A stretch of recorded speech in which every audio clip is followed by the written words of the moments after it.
You just got the offer. That number in your email. It feels huge, doesn't it? Maybe it's more than you've ever made. Your heart races a little. You're thinking about telling your parents, maybe posting about it, definitely celebrating. Here's the thing. That number wasn't pulled out of thin air. It's the floor, not the ceiling. Companies' budget ranges. They expect you to negotiate, but most developers don't. They say thank you and leave thousands, sometimes tens of thousands, on the table every single year. That money compounds. A $5,000 difference this year becomes $50,000 over a decade, because raises are percentages. Let me give you a real example. Meet Maya. She's a back-end engineer with 4 years of experience, currently making $115,000 at a mid-sized startup. She interviews with a Series C company. The offer comes in $135,000 base, $10,000 sign-on bonus, $30,000 in equity over 4 years. Sounds great, right? She's ready to accept. But Maya does something most developers don't. She pauses, she researches, she finds that similar roles at this level in her city are paying $150,000 to $165,000. She has another offer from a Big 4 company at $155,000, no sign-on, but better equity. She's not desperate. She has options. Here's what Maya does. She replies over email, not on the phone. Thank you for the offer. I'm excited about the team and the mission. Can we discuss moving the base? The recruiter comes back. We can do $145,000, and we can increase the sign-on to $15,000. Maya just gained $20,000 in guaranteed money. The comp package is strong, but given my experience and current market rates for this role, I was expecting closer to $155,000 base, and $10,000 more in base that compounds. She sends another email. What can we do on the equity? The current grant feels light relative to the role's scope. They bump it to $40,000. Total gain, $35,000 guaranteed, plus future compound raises. All because she asked professionally, respectfully, but firmly. Let's reframe this whole thing. Negotiation isn't confrontation. It's not asking for favors. It's a collaboration about value. You're not squeezing them, you're helping them accurately price what you bring. The company has already decided they want you. They've spent weeks interviewing you. You're not starting from zero, you're starting from, yes, we want this person. That leverage is real and it expires slowly. Use it. Here's your playbook. First, know your market value before you ever talk numbers. Use levels.fi, consult friends at similar companies, understand what your role pays in your city, not a vague idea, specific numbers. When they ask, what are your expectations, and you don't know, you're guessing. Guessing down leaves money. Guessing up can price you out. Research first. Write down your target number. Write down your walkaway number. Having these written down changes everything. You're not improvising, you're executing a plan. Second, start early. Negotiation doesn't begin when the offer arrives. It begins in your first conversation, when they ask, what are your salary expectations? That's your opening move. Don't give a number. Let's discuss compensation later once we both see this as a fit. If they push, give a range based on research, not your current number. Based on my research for senior back-end roles in this market, I'm looking at. Pivot, I'm more interested in learning about the role and the overall package first. Something between 140 and 160 base, but it really depends on the full package. Third, understand that salary is just one lever. Base salary matters most because it compounds. Next year's raise is a percentage of this year's base.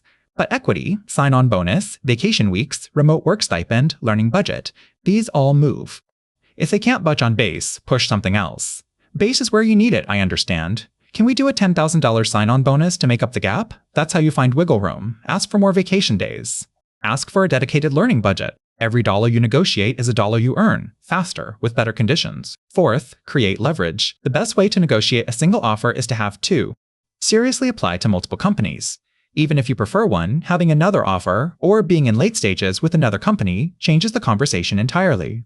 You're not negotiating from, please hire me. You're negotiating from, I have options and I'd like this to be one of them. That's a totally different dynamic. Recruiters can smell desperation.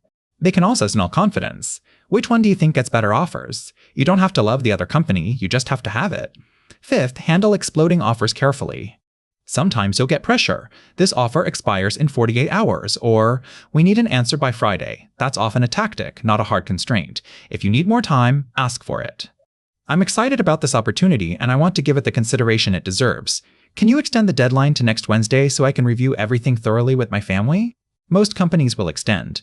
If they won't, that's a red flag about how they'll treat you as an employee. Sixth, never overshare. When they ask, what are you making now? Or what's your lowest acceptable number? Pause. Those questions exist to anchor you down. Pivot. I'm more interested in what the market rate for this role is. Or I'm focusing on the overall package, not just my current number. Deflect gracefully. The first person to name a number loses leverage. Don't volunteer yours. Even when they push, we just need a ballpark. Hold your ground.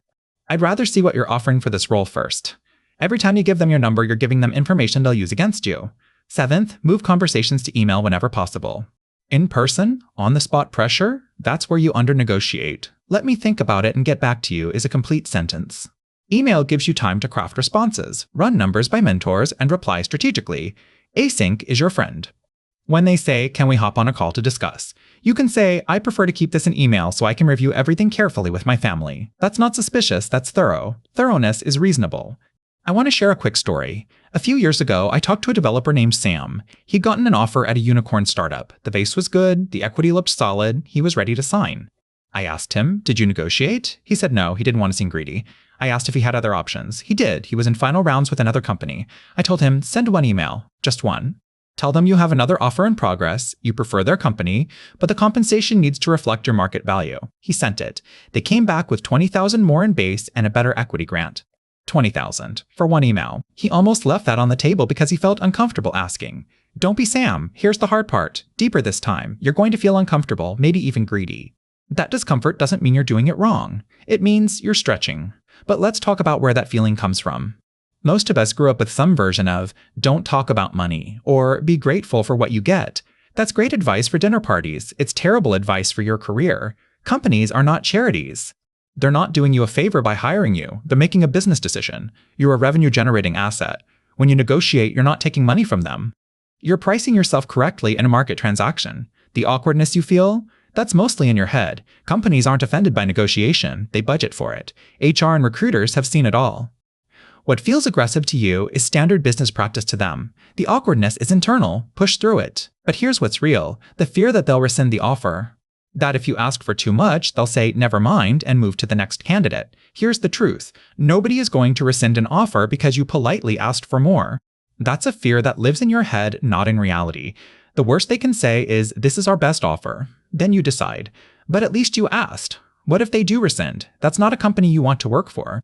If a company can't handle a professional negotiation, how will they handle performance reviews, salary bands, promotions, conflict?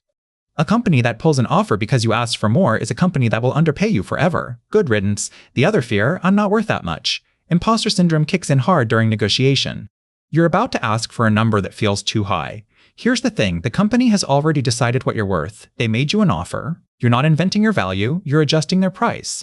If they offered $130, they think you're worth at least $130. Asking for $150 isn't delusional. It's negotiation. Your move this week, pick one lever.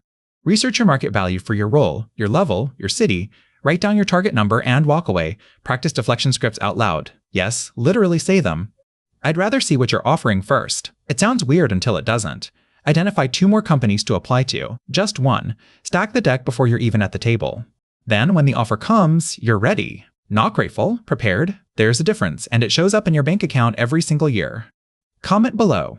What's the one thing that holds you back from asking for more? Is it fear? Is it awkwardness? Let's talk about it. Subscribe for more plays to level up your career without burnout. See you next time.